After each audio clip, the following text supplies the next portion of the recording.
നമസ്കാരം. മലയാളി വാർത്തയിലേക്ക് സ്വാഗതം. ഈ അടുത്ത കാലത്തായി രാജ്യത്ത് വളരെയധികം പ്രശസ്തി നേടിയ അല്ലെങ്കിൽ രാജ്യത്ത് വളരെയധികം ശ്രദ്ധേയമായ ഒരു പദ്ധതിയാണ് തീർത്ഥാടന ടൂറിസം. 2014 പ്രധാനമന്ത്രിയായി നരേന്ദ്രമോദി എത്തിയതിനു ശേഷം ദേശീയ തലത്തിൽ തന്നെ പല വിധത്തിലുള്ള കേന്ദ്രങ്ങളും തീർത്ഥാടന കേന്ദ്രമായി അല്ലെങ്കിൽ സ്പിരിച്വൽ ടൂറിസം ഹബ്ബായി ഒക്കെ മാറ്റിയിട്ടുണ്ട്. അതിന് ഏറ്റവും പ്രധാനപ്പെട്ട ഉദാഹരണമാണ് പ്രധാനമന്ത്രി നരേന്ദ്രമോദിയുടെ മണ്ഡലമായ വാരാണസിയും കാശി വിശ്വനാഥ ക്ഷേത്രവും ഗംഗയിലെ സ്നാനഘട്ടങ്ങളുമെല്ലാം. ലക്ഷക്കണക്കിന് തീർത്ഥാടകനാണ് ഈ തീർത്ഥാടക കേന്ദ്രത്തിലേക്ക് ഓരോ ദിവസവും കാഴ്ചകൾ കാണാനായി വന്നുകൊണ്ടിരിക്കുന്നത്. ഈ തീർത്ഥാടകർക്ക് ആവശ്യമായ സൗകര്യങ്ങൾ ഒരുക്കി കൊടുത്താൽ തീർച്ചയായും ഈ തീർത്ഥാടനം അല്ലെങ്കിൽ ഈ ടൂറിസം വർദ്ധിക്കും. രാജ്യത്തിൻ്റെ ആത്മീയ പാരമ്പര്യം അത് തലമുറകളിൽ നിന്നും തലമുറകളിലേക്ക് കൈമാറ്റം ചെയ്യാനും അതോടൊപ്പം തന്നെ ആത്മീയതായി നമ്മുടെ സംസ്കാരത്തിലും നമ്മുടെ സമൂഹത്തിലും നിലനിർത്താനും ഇത്തരത്തിലുള്ള തീർത്ഥാടനങ്ങൾ അത്യന്താപേക്ഷിതമാണ്. എന്നാൽ കാലാകാലങ്ങളായി ഹൈന്ദവ തീർത്ഥാടന കേന്ദ്രങ്ങൾ പ്രത്യേകിച്ചും അധികൃതരുടെ അവഗണനയാൽ അങ്ങേയറ്റത്തെ അവഗണന നേരിടുന്നുണ്ട്. ശബരിമല പോലെയുള്ള തീർത്ഥാടന കേന്ദ്രങ്ങൾ നമ്മൾ കാണുന്നുണ്ട്. അതുകൊണ്ട് തന്നെ ഈ അവഗണന മാറ്റിയെടുത്തുകൊണ്ട് കോടിക്കണക്കിന് രൂപ ഈ മേഖലയിൽ നിക്ഷേപിച്ച് സന്ദർശകരെ ആകർഷിക്കുന്ന രീതിയിലുള്ള മൂല്യവർദ്ധിത ടൂറിസം പ്രൊഡക്റ്റുകളായി ഈ തീർത്ഥാടന കേന്ദ്രങ്ങളെ മാറ്റുക എന്നുള്ളതായിരുന്നു കേന്ദ്ര സങ്കല്പം. ഇതിൻ്റെയൊക്കെ അടിസ്ഥാനത്തിലാണ് അയോധ്യയിൽ രാമജന്മഭൂമിയിൽ ക്ഷേത്രം പോലും നിർമ്മിക്കപ്പെട്ടത്. അയോധ്യ രാമജന്മഭൂമിയിൽ ഇത്തരത്തിൽ ഒരു വലിയ ബൃഹത്തായ മന്ദിരം തന്നെ പിന്നീട് നിർമ്മിക്കപ്പെട്ടു. അതിനുശേഷം തീർത്ഥാടകരുടെ ഒഴുക്ക് നമ്മൾ കാണുന്നതാണ്. കാശി വിശ്വനാഥ ക്ഷേത്രത്തിലേക്കും രാജ്യത്തിൻ്റെ മറ്റു പല മഹാക്ഷേത്രങ്ങളിലേക്കും ഇത്തരത്തിലുള്ള ഒഴുക്ക് പിന്നീട് നമ്മൾ കണ്ടു. ഇതെല്ലാം തീർത്ഥാടന ടൂറിസം പ്രോത്സാഹിപ്പിക്കാനുള്ള അതത് സർക്കാരുകളുടെ നിലപാട് കൊണ്ടാണ്. എന്നാൽ കേരളം ഇതിൽ നിന്നൊക്കെ കഴിഞ്ഞ കാലങ്ങളിൽ മാറി നിന്നിരുന്നു.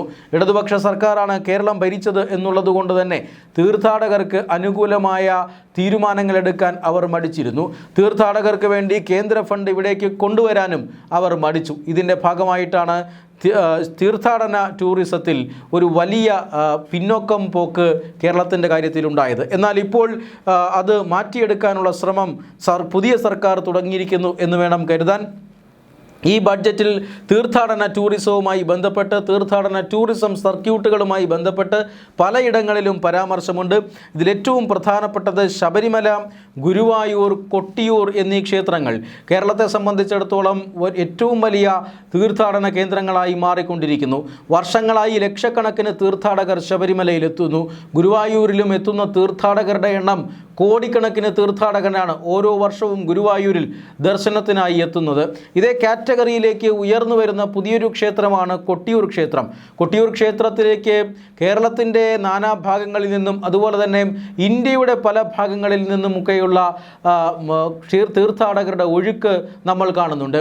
അതുകൊണ്ട് തന്നെ കൊട്ടിയൂർ, ഗുരുവായൂർ, ശബരിമല എന്നീ കേരളത്തിലെ പ്രധാനപ്പെട്ട തീർത്ഥാടന കേന്ദ്രങ്ങളെ ബന്ധിപ്പിച്ചുകൊണ്ട് ഒരു തീർത്ഥാടന സർക്യൂട്ട് ഉണ്ടാക്കും എന്നാണ് ഇപ്പോൾ ഈ ബഡ്ജറ്റ് പ്രഖ്യാപനമുള്ളത്. മാത്രമല്ല ഈ 3 തീർത്ഥാടന കേന്ദ്രങ്ങളും ദേശീയ തീർത്ഥാടന കേന്ദ്രമായി പ്രഖ്യാപിക്കുമെന്നും സംസ്ഥാന സർക്കാരിൻ്റെ ഈ ബഡ്ജറ്റിലുണ്ട്. അതോടൊപ്പം തന്നെ ദേവസ്വം ബോർഡുകൾക്കുള്ള ഗ്രാൻഡ് കൃത്യസമയത്ത് അനുവദിക്കും. മലബാർ ദേവസ്വം ബോർഡ് പല കാര്യങ്ങളിലും പിന്നോക്കം നിൽക്കുകയാണ്. മലബാർ ദേവസ്വം ബോർഡിനെ മറ്റു ദേവസ്വം ബോർഡുകളെ പോലെ ആക്കി മാറ്റാനുള്ള ബോധപൂർവമായ ശ്രമമുണ്ടാകും.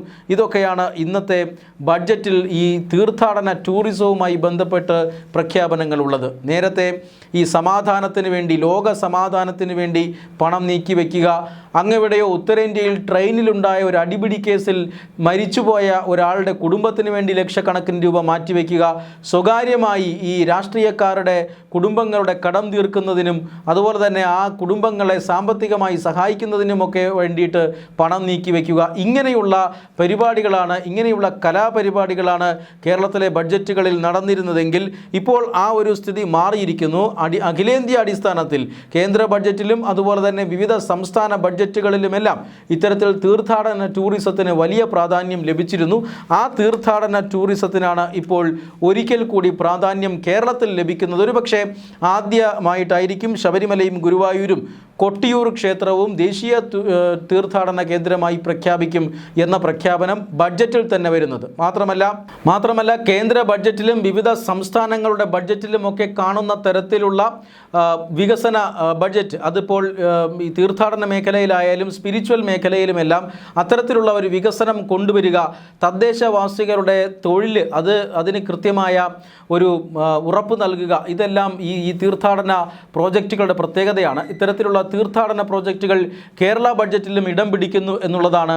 ശബരിമല അടക്കമുള്ള ക്ഷേത്രങ്ങളെ തകർക്കാനുള്ള ശ്രമങ്ങളാണ് നേരത്തെ ബഡ്ജറ്റുകളിൽ നടത്തിയിരുന്നതെങ്കിൽ ഇപ്പോഴിതാ ഈ ക്ഷേത്രങ്ങളെ സംരക്ഷിക്കുന്നതിന് ആവശ്യമായിട്ടുള്ള തീർത്ഥാടന സർക്യൂട്ടുകൾ കൂടി ഈ ബഡ്ജറ്റിൽ പ്രഖ്യാപിക്കപ്പെട്ടിരിക്കുന്നു എന്നുള്ളതാണ് ഏറ്റവും പ്രധാനപ്പെട്ട കാര്യം. ഇവിടെ കേന്ദ്ര വിമർശനം അത് വളരെ പരിമിതമാക്കിയിട്ടുണ്ട്. തീർത്ഥാടന സർക്യൂട്ടുകൾ പ്രഖ്യാപിച്ചിട്ടുണ്ട്. അതോടൊപ്പം തന്നെ വൻകിട വികസന പദ്ധതികളും പ്രഖ്യാപിച്ചിരിക്കുന്നു എന്നുള്ളതാണ് ഏറ്റവും പ്രധാനപ്പെട്ട കാര്യം. ശബരിമല പോലെയുള്ള ക്ഷേത്രങ്ങളിൽ വലിയ രീതിയിൽ വികസന പ്രവർത്തനങ്ങൾ എത്തിക്കാൻ കഴിഞ്ഞ കുറേ കാലങ്ങളായി, പതിറ്റാണ്ടുകളായി സംസ്ഥാനത്തെ സർക്കാരുകൾ ശ്രമിച്ചുകൊണ്ടിരിക്കുന്നു. പക്ഷേ അത്തരം ശ്രമങ്ങൾ വലിയ ഫലം കണ്ടിരുന്നില്ല. ഇപ്പോൾ അതിനായി ബോധപൂർവമായ ശ്രമം സംസ്ഥാന ബഡ്ജറ്റിൽ ഉണ്ടായിരിക്കുന്നു എന്ന് വേണം.